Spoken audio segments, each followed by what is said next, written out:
বাংলাদেশ জাতীয়তাবাদী দলের যিনি প্রতিষ্ঠাতা শহীদ প্রেসিডেন্ট জিয়াউর রহমান বহুদলীয় গণতন্ত্র যখন চালু করেন তখন তিনি একই সাথে আওয়ামী লীগের রাজনীতি, বাকশাল থেকে যে আওয়ামী লীগ নিষিদ্ধ ছিল সেই আওয়ামী লীগের রাজনীতি এবং বাংলাদেশ জামাত ইসলামের রাজনীতি দুটোই একই সাথে শুরু হয়। ঠিক আছে, রিকনসিলিয়েশন বলে একটা কথা আছে রাজনীতিতে, যেটা বললেন শ্রদ্ধেয় ব্যারিস্টার সাহেব, সেটা হচ্ছে যে দুইজন ব্যক্তির নাম করেছেন যারা বাংলাদেশ জাতীয়তাবাদী দলে ছিলেন, তারা অলরেডি সেই অপরাধের জন্য জেল খেটে এসেছেন।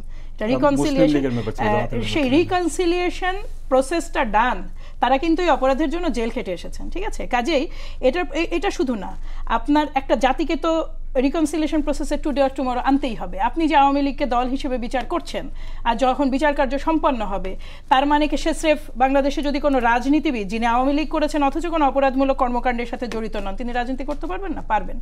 এই যে কথাটা বলছেন প্রোপাগান্ডা, এটা প্রোপাগান্ডা নয়, কিন্তু এইটা নিয়ে কথার শুরুই হতো না যদি আপনার 5ই আগস্টের পর থেকেই মিস্টার 10% আমাদের ম্যাডামকে ব্যক্তিগতভাবে আক্রমণ। এত আপনাকে আমি অসংখ্য আইডি দেখাতে পারি, বাসের কেল্লা বলে একটা পেজ আছে তাদের, যেটা তারা চালান, মানে তাদের অ্যাডমিন আছে, সেখানে অন্তত আপনাকে 1000 আমি পোস্ট দেখাতে পারি গত 1 বছরে, যদি তারা সরিয়ে না থাকেন, যেগুলো একেবারে ব্যক্তিগত আক্রমণে দুষ্ট।